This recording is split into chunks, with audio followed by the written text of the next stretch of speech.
নমস্কার, পেচচক্রের আরও একটি নতুন এপিসোডে সকলকে স্বাগত জানাচ্ছি। আজ পেচচক্রের 58 নম্বর এপিসোড। আমি শুভ আছি তোমাদের সাথে। ছোটবেলায় দাদু ঠাকুমার কাছ থেকে আমরা সকলেই ভূতের নানান ঘটনা শুনে বড় হয়েছি। সেই থেকে ভূত বা ভূতের বাড়ি সম্পর্কে হাজারো ঘটনা জানা আছে আমাদের। কিন্তু এখন আধুনিক সমাজে অনেকেই বিশ্বাস করে না। কিন্তু আমাদের প্রচেষ্টা হলো এই রকম কিছু অলৌকিক ঘটনা শ্রোতাদের কাছে তুলে ধরা, শ্রোতাদের মনোরঞ্জন করা। তাই তোমাদের কাছে ছোট একটা অনুরোধ, তোমরা ঘটনাগুলিকে মনোরঞ্জনের জন্যই শুনবে, আর ঘটনাগুলিকে পুরোটা শুনবে। আর যদি ভালো লাগে তাহলে প্লিজ লাইক করে দিও, আর যদি সম্ভব হয় চ্যানেলটিকে সাবস্ক্রাইব করে নিও। তাহলে দেরি না করে আজকের ঘটনাটি শুনে নেওয়া যাক।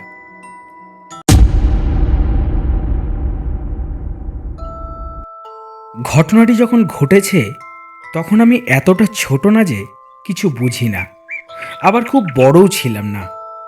পড়তাম ক্লাস 7 কি 8-এ। আমরা তখন ভাড়া বাড়িতে থাকতাম। আমাদের ভাড়া বাড়িতে 2টো রুম, একটা কিচেন সহ ডাইনিং রুম। আমাদের একটা রুমে মা বাবা থাকতো, আর একটা রুমে দিদি আর পিসি থাকতো। পিসির তখন বিয়ে হয়নি। আর আমি থাকতাম ডাইনিং রুমের পাশে একটা ছোট রুম, সেইখানেই বিছানা করে। একদিন গরমকালের রাতে আমি জানালা খুলে ঘুমাচ্ছি। আমার রুমে একটা ছোট ডিম লাইট জ্বলত। হঠাৎ রাত 2-3টে এমন সময় ঘুম ভেঙে যায়। সময়ের ব্যাপারটা আমার কাছে তখন সেই অবস্থায় গুরুত্বপূর্ণ ছিল না, তাই খেয়াল করে রাখিনি। আমি ঘুম থেকে উঠে দেখলাম সোফার ওপর একজন মহিলা শুয়ে আছে। মহিলাটার বর্ণনা মোটামুটি এই রকম। চেহারা স্পষ্ট নয়, চুলগুলো লম্বা। হঠাৎ করে উঠে বসে চুল আঁচড়াচ্ছে। আঁচড়ানোর সময় চুলটা সোফা থেকে নিচ পর্যন্ত গিয়ে ঠেকেছিল। পাখার হাওয়ায় কিছুটা চুল উঠছে। পরনে নীল রঙের শাড়ি। আমি এসব ব্যাপার লক্ষ্য করলাম বলতে এটা এমনিতেই নজরে চলে আসে। আমি ব্যাপারটা নিয়ে তখন অতটা ভাবলাম না, কারণ ওই মুহূর্তে আমার মনে হয়েছিল এটা আমার পিসি। রাতের বেলায় হয়তো ঘুম আসছে না, তাই আমার রুমে এসে শুয়ে আছে। তাই আমি বিছানা থেকে উঠে টয়লেটে চলে গেলাম। তো আমি মহিলার দিকে নজর না দিয়ে টয়লেট থেকে বেরিয়ে ফ্রিজ থেকে ঠান্ডা জল বের করে খেয়ে বোতলটা আলসামি করে ফ্রিজে না রেখে ফ্রিজের পাশের টেবিলে রেখেছিলাম। জল খেয়ে আমি আমার ঘরে ঘুমাতে চলে এসেছি। তখন ওই জিনিসটা চুল আঁচড়াচ্ছিল। আমার মাথায় তখন ওইসব কিছুই আসেনি। আমি শুধু ওটাকে আমার পিসি ভেবে খুব স্বাভাবিক চিন্তা করেছিলাম। রুমে ঢুকে খুব স্বাভাবিকভাবেই তার দিকে ভালো করে না তাকিয়ে জিজ্ঞাসা করলাম, তুমি এখানে কি করছো? উনি খুব স্বাভাবিকভাবেই আস্তে আস্তে বলল, কিছু না, এমনি শুয়ে আছি।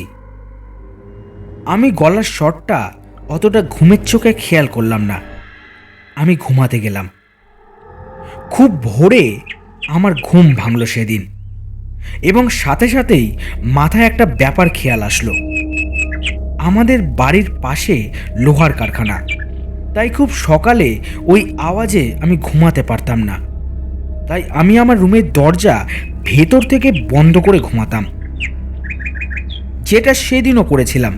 এবং ঠিক তখনই মনে পড়ল যে আমি আমার রুমের দরজা খুলে রাত্রে টয়লেটে গিয়েছিলাম, এবং এসে ঘুমানোর আগে সেই দরজা বন্ধ করেই ঘুমিয়েছিলাম।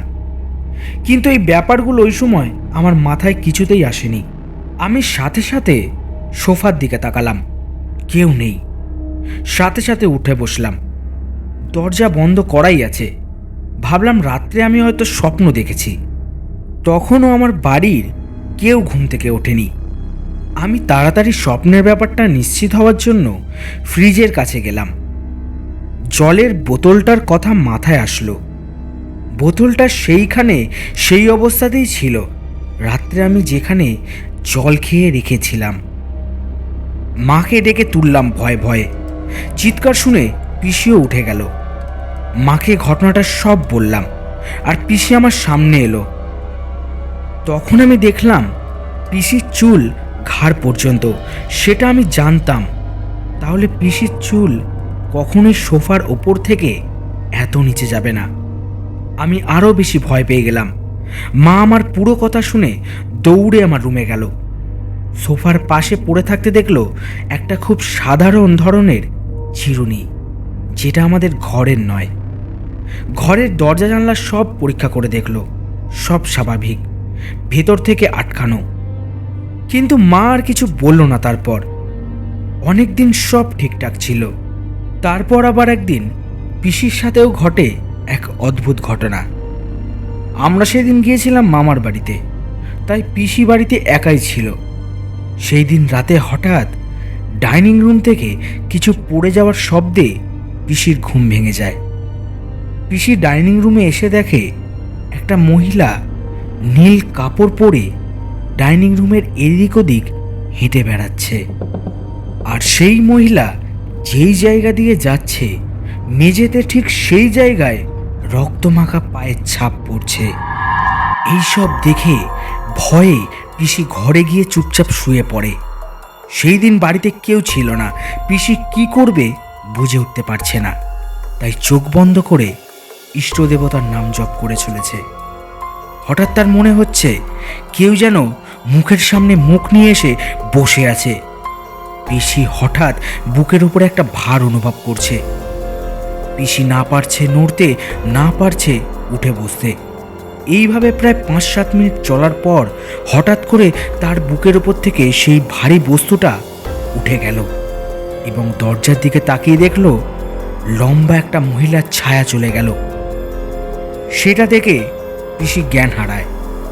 সকালে ঘুম থেকে উঠে সব কিছু নর্মাল। সেই দিন আমরা বাড়িতে ফিরলে সব কথা আমাদের বলে। তারপর থেকে আমরা সবাই একটা ঘরেই রাতে থাকতাম। কিছুদিন পর আমরা বাড়ি পাল্টালাম, কিন্তু পরে ওই পাড়ার একজন কাকুর কাছ থেকে শুনতে পেলাম ঘটনাটি হলো এমন। এই বাড়িতে ভাড়া থাকা প্রায় সব ভাড়াটিয়ারাই বিভিন্ন অদ্ভুত বা ভুতুড়ে কাণ্ড কারখানার সম্মুখীন হয়।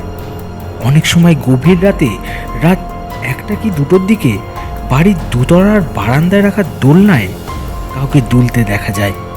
এই রকম অনেক লোকেই দেখেছে।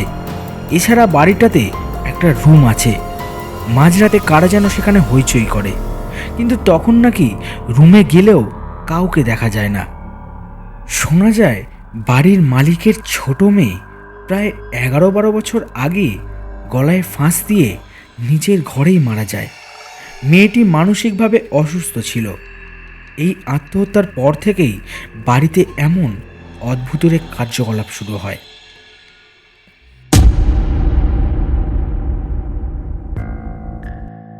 তাহলে কেমন লাগলো আজকের এপিসোডটা? আশা করছি আজকের এপিসোডটা তোমাদের ভালো লেগেছে। যদি ভালো লেগে থাকে তাহলে প্লিজ একটা লাইক করে দিও, কারণ লাইক করলে ভিডিও বানানোর মোটিভেশন বাড়ে। আর আমাদের ঘটনাগুলি তোমাদের কেমন লাগছে সেটা আমাদেরকে কিন্তু কমেন্ট করে জানিয়ে ফেলতে পারো। আর তোমাদের কাছে যদি এই রকম কোনো ঘটনা থাকে সেটা খুব সহজেই আমাদেরকে পাঠিয়ে ফেলতে পারো, মেল করতে পারো pejchakro23@gmail.com বা হোয়াটসঅ্যাপ করতে পারো। হোয়াটসঅ্যাপ নাম্বার আমি আমার ভিডিওর ডেসক্রিপশন বক্সে দিয়ে রাখলাম। হতে পারে পরবর্তী এপিসোডে তোমার পাঠানো ঘটনা শোনানো হবে আমাদের পেজ চক্রের আসরে। তাহলে দেখা হচ্ছে পরবর্তী একটি নতুন এপিসোডে। আজকের এপিসোডে এইখানেই শেষ করছি। ততক্ষণ ভালো থাকবেন, সুস্থ থাকবেন। নমস্কার।